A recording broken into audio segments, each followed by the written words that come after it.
सोचिए एक जगह जहां हर दिन बम गिरते हैं, जहां बच्चों की चीखें, मलबे में दबे परिवार और भूख से बिलखते लोग रोज मरते हैं। वो जगह है गाजा। 7 अक्टूबर 2023 को शुरू हुआ ये नरसंहार अब अपने 22वें महीने पर है। अब ये कहानी सिर्फ गाजा की नहीं रही, अब ये कहानी पूरी दुनिया की हो गई है, क्योंकि अब बदल रहा है दुनिया का मिजाज। जो देश कल तक इजराइल के समर्थन में चुप थे, आज वही उनकी नीतियों को चुनौती दे रहे हैं। स्लोवेनिया से लेकर कनाडा और फ्रांस तक अब इजराइल के खिलाफ एक वैश्विक मोर्चा बनता दिख रहा है।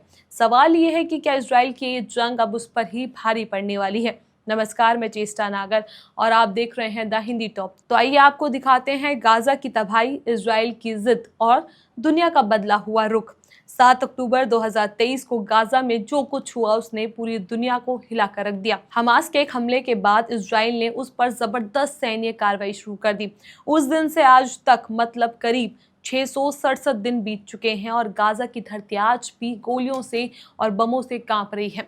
लेकिन अब इस कहानी में एक नया मोड़ आ चुका है। अब सिर्फ गाजा में तबाही नहीं हो रही, बल्कि इजराइल के चारों तरफ से राजनीति और नैतिक घेराबंदी शुरू हो गई है। और ये घेराबंदी किसी और की नहीं, बल्कि उन्हीं पश्चिमी देशों की है जो अब तक इजराइल के समर्थन में खड़े थे।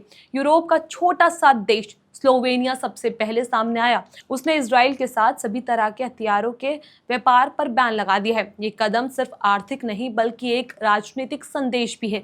इससे पहले स्लोवेनिया ने इजराइल के 2 मंत्रियों को अवांछित तक घोषित कर दिया।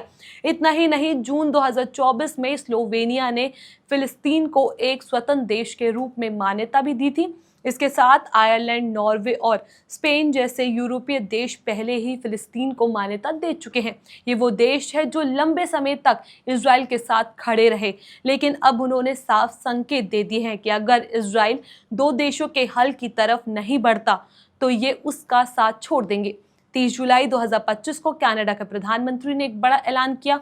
उन्होंने कहा कि सितंबर में संयुक्त राष्ट्र की महासभा में वह फिलिस्तीन को मान्यता देने की तैयारी में है। इसके बाद फ्रांस ने भी यही कदम उठाने का संकेत दिया और ब्रिटेन के प्रधानमंत्री ने भी कहा कि अगर गाजा में युद्ध नहीं रोका तो ये भी यही करेंगे।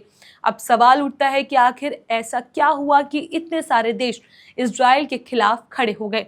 गाजा में 22 महीनों में 60,000 से ज्यादा लोगों की जान जा चुकी है। ज्यादातर महिलाएं, बच्चे और आम नागरिक। वहां की सड़कों पर सिर्फ मलबे और लाश है। अस्पतालों में दवाई नहीं, खाने के लिए अनाज नहीं, पीने के लिए साफ पानी नहीं। हर दिन लोगों की मौत भूख से हो रही है। इजराइल की घेराबंदी के चलते गाजा आज दुनिया की सबसे बड़ी जेल बन चुका है। और जब इन हालात की तस्वीरें सोशल मीडिया और रिपोर्ट्स के जरिए दुनिया भर में पहुंची, तब कई देशों को अपनी चुप्पी तोड़नी पड़ी। अब ये मामला सिर्फ युद्ध का नहीं, मानवाधिकारों और अंतर्राष्ट्रीय कानून का बन गया है। दक्षिणी अफ्रीका जैसे देश ने तो इजराइल पर नरसंहार का केस भी इंटरनेशनल कोर्ट ऑफ जस्टिस में दायर कर दिया है। दुनिया को अब ये लगने लग गया है कि अगर उन्होंने चुप्पी साधे रखी तो ये किसी अपराध में शामिल माने जाएंगे। और यही वजह है कि एक के बाद एक देश इजराइल को घेर रहे हैं। तो अब सवाल सीधा है कि इजराइल की जिद, उसकी रणनीति और उसका सैन्य रवैया अब उसी पर भारी पड़ने वाला है। क्या गाजा में हुई बर्बादी की कीमत अब उसे वैश्विक मंचों पर चुकानी पड़ेगी? और सबसे बड़ा सवाल, क्या पश्चिमी देशों के बदलते रुख से इजराइल को अब अपने रास्ते बदलने पड़ेंगे, क्योंकि अब हालात पहले जैसे नहीं रहे। अब दुनिया देख रही है, सवाल पूछ रही है और इंसाफ मांग रही है। इस खबर पर आपका क्या कुछ कहना है? अपनी राय हमें नीचे कमेंट बॉक्स में जरूर दीजिएगा।